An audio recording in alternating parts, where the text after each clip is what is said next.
Washington announces it's suspending a landmark nuclear arms treaty with Moscow. Hello, I'm Anand Naidu, and this is The Heat.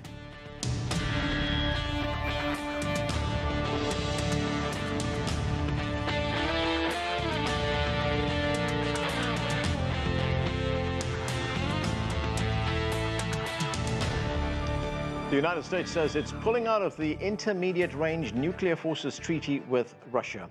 31 years ago, the United States and the Soviet Union agreed to reduce their nuclear arsenals and ultimately destroyed nearly 2,700 missiles. As CGTN's White House correspondent Nathan King reports, it was a pivotal moment in ending the Cold War. In 1987, it was a landmark treaty banning some of the most destabilizing weapons of the Cold War. The Intermediate Range Nuclear Forces Treaty banned any land-based conventional and nuclear missiles with a range of between 500 and 5,500 kilometers. Fears were that these missiles essentially made a catastrophic so-called winnable nuclear war between the Soviet Union and the US more likely. The missiles' short flight times, in some cases around 10 minutes, put nuclear forces in Europe on hair-trigger alert. The treaty took this strategic option off the table. But now, over 30 years later, the US is pulling out. For almost 6 years, the United States has gone to tremendous lengths to preserve this agreement and ensure security for our people, our allies, and our partners. We have raised Russia's noncompliance with Russian officials, including at the highest levels of government, more than 30 times. Yet Russia continues to deny that its missile system is noncompliant and violates the treaty. Russia's violation puts millions of Europeans and Americans at greater risk. It aims to put the United States at a military disadvantage, and it undercuts the chances of moving our bilateral relationship in a better direction. It issued the new Russian missile, the 9M729, known as the Novator. Washington claims it has a range of more than 500 kilometers, a treaty violation. Russia says its range is just below that, and so its deployment is allowed. The Kremlin accuses Washington of breaking the treaty too, citing the 2016 deployment of a land-based ballistic missile defense system, the Aegis Ashore, in Romania. In Poland, it's scheduled to be operational in 2020.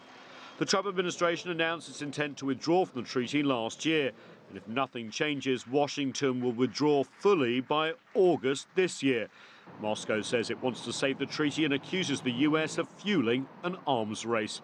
And Europe, whose security from Russian nuclear attack has long relied on the INF Treaty, has urged both the US and Russia to save it. What we definitely don't want to see is our continent going back to being a battlefield or a place where other superpowers confront themselves. This belongs to a faraway history. But for the US, it's not just about Europe anymore. The INF Treaty limited Moscow and Washington in deploying intermediate missiles, but not other countries, like China. Free from the treaty, some US strategists believe it would give Washington more choices in countering Beijing. Others say, however, existing US sea and air systems can do the job without deploying more missiles in Asia, a move that could further destabilize the region.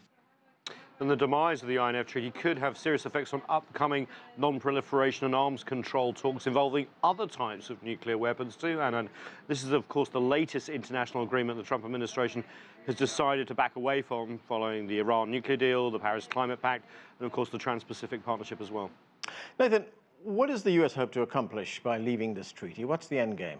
Well, the end game here is they thought they were constrained. I mean, if you're going to sum it up, it's America first. We had this statement from the president, and in it he basically said that we will not remain constrained by its terms while Russia misrepresents its actions. We can not be the only country in the world unilaterally bound by this treaty. And he also says, US President Donald Trump, by any other. And the Americans are stressing that they think the Russians have 4 battalions, about 100 of these missiles already deployed. And they're also saying, look, the head of NATO is backing us up. This is not just us as well. So freedom from constraint, although the president does say at the end here that he really would like to have a better relationship with Russia going forward. You can see the advice that he's getting from people like Mike Pompeo, his Secretary of State, National Security Advisor John Bolton, when it comes to Russia, doesn't always reflect his sentiments. But they're pulling out. All right, thanks, Nathan. That's CGTN's White House correspondent Nathan King reporting from the newsroom.